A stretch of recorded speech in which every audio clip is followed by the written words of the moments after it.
படைத்தான் இறைவன் உனையே மலைத்தான் உடனே அவனே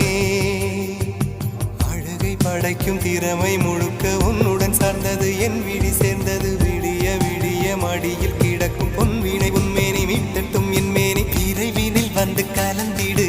வீரல் பட மெல்ல காணிந்திடு உடல் மட்டும் இங்கு கிடக்குது